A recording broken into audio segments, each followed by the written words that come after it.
Seja muito bem-vindo ao canal. Meu nome é Anete Guimarães e esse é o quadro Anete Responde, onde eu respondo perguntas dos internautas. E de onde vêm essas perguntas? Periodicamente, nós abrimos uma caixinha no Instagram. Por isso, aproveite, se você não segue, para nos seguir nas redes sociais e lá você pode fazer sua pergunta, nós selecionamos e vamos gravando e respondendo, postando aqui no YouTube. Então, é a sua chance. A pergunta de hoje é: assisti um corte seu sobre redes. O que são essas redes focada e difusas e como elas me ajudam? Pergunta maravilhosa, eu adoro falar desse tema, que para mim foi assim algo fantástico, que explicou muita coisa. Sempre quando no passado eu falava sobre aprender, aprendizado e tipos de pessoas, sempre se falava que haviam aquelas pessoas muito criativas, mas que as pessoas criativas não são práticas. Muita criatividade significa uma personalidade artística, isso não é muito prático e normalmente essas pessoas não têm sucesso financeiro ou sucesso objetivo. Têm dificuldades para lidar com a realidade. Então eles sempre colocavam um modelo, por exemplo, Einstein era um grande cientista matemático, mas não era uma pessoa prática e tinha problemas na sua vida diária. E o contrário, pessoas muito produtivas, pessoas muito realistas, pessoas que produziam bastante, não se afinizavam com processos criativos. Normalmente eu gostava que você era um ou outro, tá? E que ser prático era melhor, porque você teria sucesso material, financeiro, liberdade, etc. Tá? Então, as pessoas criativas nasciam assim, que era algo natural. E durante muito tempo se acreditou nisso. Com os estudos sobre o cérebro, se descobriu as redes neurais. Antigamente se achava que havia uma parte do cérebro dedicada a cada atividade. Por exemplo, havia a área disso, a área daquilo. Então, se acreditava, por exemplo, que você era criativo num lugar específico, que você era prático num lugar específico, que sua personalidade X ou Y estava localizada numa posição, assim como a visão, a audição e tato. Mas não é assim que funciona. O cérebro, a consciência, os nossos processos mentais, eles não estão localizados, eles são basicamente como um computador. Então você tem uma rede, você tem neurônios em toda parte, que são ativados em conjunto, simultaneamente ou sincronizadamente, em áreas bem distintas a partir de determinados momentos. Então, por exemplo, você expõe a pessoa a uma imagem e neurônios de várias áreas disparam, alguns simultaneamente. E dependendo de o local onde eles disparam, a simultaneidade ou a sequência, você tem uma experiência sensorial diferente. Apesar da visão, da decodificação mecânica, por assim dizer, da visão ser num determinado local, o reconhecimento acontece em várias áreas ao mesmo tempo, dependendo de experiências anteriores. Então, por exemplo, um neurônio se ativa aqui e numa área totalmente distinta ele se ativa também. E quando eles dois fazem isso juntos, um link com o terceiro ou quarto acontece e você tem um insight, uma ideia diferente. E isso foi mudando a maneira com que nós encarávamos, por exemplo, como nós processamos informação. Deixa eu ser mais objetivo. Por exemplo, a visão. Como é que funciona? Tá? Nós temos o olho e o olho é um receptor. Então a luz chega no olho, o olho converte essa informação que tem a ver com intensidade da luz, etc., cor, em impulso nervoso. Você vai para a área visual primária, onde você processa a luminosidade, brilho, contraste e nitidez. Aí você vai para a área visual secundária, onde você dá cor, delimita, dá forma, etc. Mas você ainda não sabe o que está vendo. Você decodificou a informação que está chegando. Mas o que você está vendo? Você não sabe. Então, a área visual primária e secundária processa a informação bruta. Depois que você tem essa informação, por exemplo, a intensidade luminosa, sombra, cor, limites, cor, forma, etc., vamos agora compreender o que significa essa informação. Aí você vai para a área interpretativa. Aí você vai interpretar isso. Aí você vai saber que a cor é vermelha, que a forma é quadrada, isso e aquilo. Mas para você compreender essa informação, você tem que ter sido exposto a uma informação anterior. Você tem que saber o que é vermelho, você tem que saber o que é quadrado, você tem que saber. Então a interpretação, ela também vai depender da ativação de áreas da memória, áreas que você experiências anteriores. Algumas experiências foram repetidas tantas vezes que se incorporaram na estrutura cerebral básica. Então, toda vez que você vai interpretar uma imagem, é como se essa área toda se iluminasse. Então, ela passou a se chamar área interpretativa. E lá são informações que você acessa a todo momento. Então, elas estão em ação todo o tempo. Então, as cores, as formas, etc. Mas, a partir daí, vem interpretações diferentes. Por exemplo, um quadrado vermelho te remete a dados, jogos, atividade lúdica, e você vai puxando informações associadas àquele quadrado vermelho. Círculo azul te lembra, e aí você vai. Então, as pessoas, ao verem determinadas coisas, disparam também outras imagens correlatas. Bom, mas a maneira com que isso acontece, tá? A sequência desses estímulos, por exemplo, se eles seguem uma ordem pré-definida, você tem um desenho muito nítido. Se eles são aleatórios, o desenho que você faz nessa ativação é diferente. A partir dessas diferenças, você viu que havia uma em que os neurônios se ativavam aleatoriamente, em geral, em várias partes do cérebro simultaneamente. E havia momentos em que ele seguia uma sequência específica e se mantinha.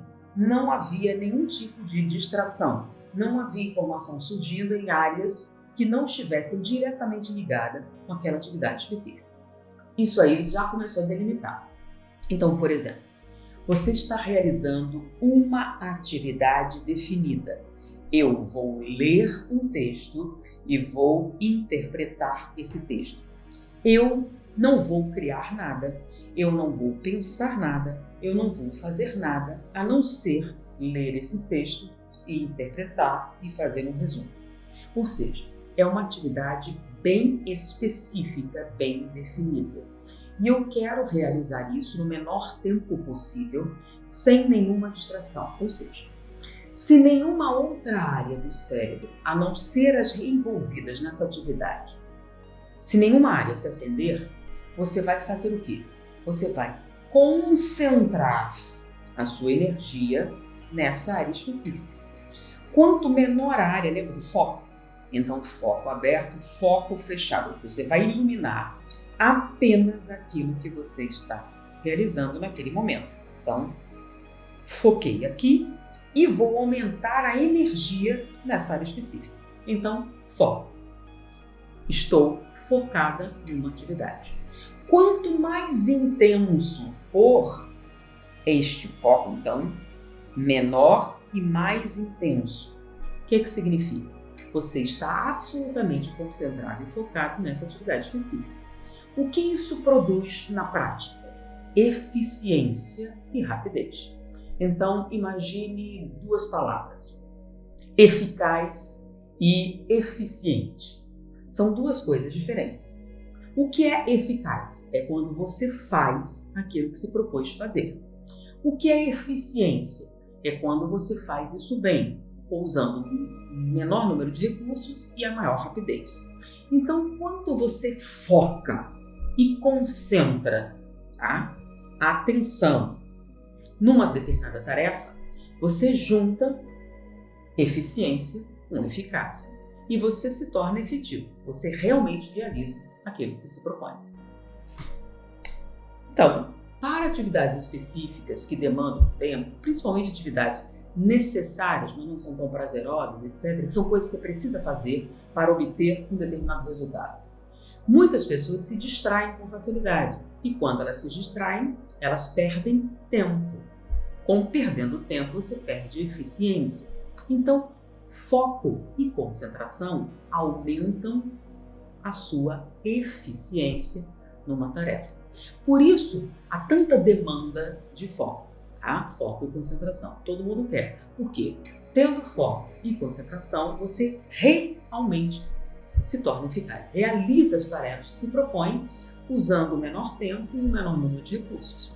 Então, em termos de produtividade, foco e concentração são maravilhosos. E se descobriu que o que é uma rede focada? É quando a sua energia se concentra em áreas delimitadas. Então, rede. Você tem um monte de neurônios, mas somente aqueles relacionados a essa atividade, aquilo que você está prestando atenção, estão ativos. Então, quando você encontra esse tipo de desenho, você chama de rede focada. Então, a rede focada é a rede do efetivo, da eficiência e eficácia juntos. Perfeito. Muita gente quer isso. Porém, acontece um pequeno problema. Uma rede focada só tem energia numa área delimitada. Então, ela é maravilhosa para realizar tarefas. Tarefas premeditadas. Tarefas que você já sabe, que você reconhece. Você sabe o que está fazendo, sabe o que se propõe e vai realizar. Vai fazer isso no menor tempo possível. Ótimo. Mas, se nessa tarefa surgir um problema, uma dificuldade, alguma coisa está impedindo você de realizar essa tarefa. Aí vem a pergunta: como eu resolvo esse problema? A rede focada não é boa em resolver problemas. A rede focada é excelente com padrões. O que são padrões? São coisas, tá, que você estabeleceu um método. Elas são maravilhosas para fórmulas. Não estou dizendo assim, você pode fazer tarefas intelectuais, tá? Então você tem a fórmula. Se você está focado, você vai fazer isso com uma facilidade enorme. Você vai realizar tudo que tiver uma fórmula, tudo que tiver padronizado, você fará com excelente eficiência. Mas, se for para resolver um problema, se for para ser criativo, para encontrar uma solução, você terá dificuldades. Por quê? Porque para você resolver um problema, significa que o que você tem padronizado, as coisas que você já fez, não estão se encaixando, não estão ajudando você nessa tarefa. Você precisa de uma novidade. Você precisa de algo que você ainda não fez. Você precisa de uma ideia nova. As ideias novas não surgem de redes focadas. As ideias novas surgem de redes difusas. E o que é uma rede difusa? É quando o cérebro se acende tudo acende. Não com a mesma intensidade da rede focada, lembra? Então, para você abrir, você tem uma lanterna. O foco está bem aqui. O que acontece? Você tem uma área delimitada e você aumenta. Então, você tem grande luminosidade aqui. Se você abrir o foco todinho, o que vai acontecer? A intensidade luminosa vai cair. A intensidade. Você vai iluminar maior quantidade de espaço, mas com menos intensidade. É tudo mais ou menos aceso. Então, você não vai ter a mesma intensidade luminosa de quando você coloca o foco só no lugar. Então, quando você acende geral no cérebro, você vai ter menos intensidade, tá? Quando você faz isso, você vai ter um monte de informação que não está ligada diretamente à atividade que você está fazendo. Então, você está fazendo contas, por exemplo, e, de repente, você pensa no mar, nas ondas, no céu, nas gaivotas. Surgem essas imagens enquanto você está fazendo alguma coisa. Isso impede totalmente de você fazer? Não. Mas como você está distraído com muitas informações surgindo, você vai perder o quê?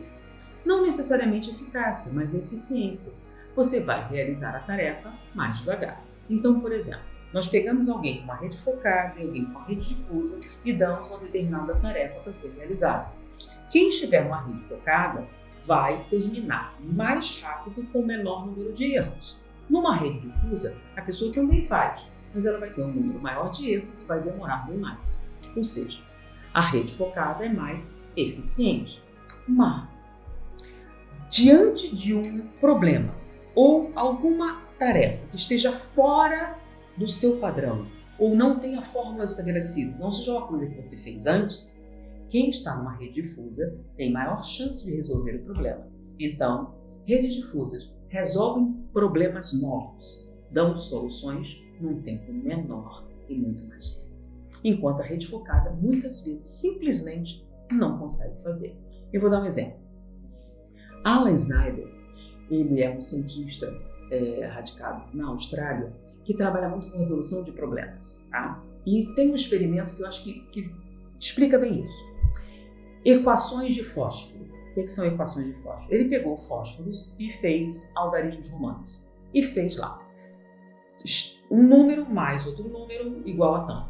Então, e para você resolver, para tornar essa equação verdadeira, o que você tem que fazer? Você tem que mover um palito de fósforo para tornar a equação verdadeira. Ok. A primeira vez que eles colocam, você vai levar um determinado tempo. Primeiro, para reconhecer que são algarismos romanos, quais são os algarismos romanos e o que está errado nessa equação. Então, você vai levar um tempo. E aí você vai pensar, como eu faço isso ser verdadeiro? Você vai dar, aí finalmente você desloca um palito, pronto, ficou verdadeiro. Quanto tempo você leva em média? Vamos lá, 6 minutos. De 6 a 10 minutos para você. Aí ele coloca uma segunda equação semelhante à primeira. A pessoa olha, reconhece os algarismos romanos, etc. e resolve. 6 a 10 minutos. A terceira equação, ele já olha algarismo romano. Ele já fez isso antes. E ele já viu que existe um padrão nessa mudança. E aí ele pega e faz. A terceira equação, 6 minutos. A quarta, 4. Com o passar do tempo, ele vai ficando mais rápido. Por quê? Porque ele já reconheceu um padrão. Então ele não precisa pensar em todos os detalhes. Pensar em algarismo romano, pensar na equação, pensar na diferença. Você vai ficando, à medida que você reconhece um padrão, você vai se tornando mais eficiente. Então, padrões são muito bons. Eles aumentam a velocidade com que você realiza tarefas. Então, as equações foram se repetindo. Na equação número 19, a pessoa fazia em 1 minuto. Rapidamente, muito rápido mesmo. E aconteceu uma coisa interessante. Num determinado ponto, ele fez 26 equações.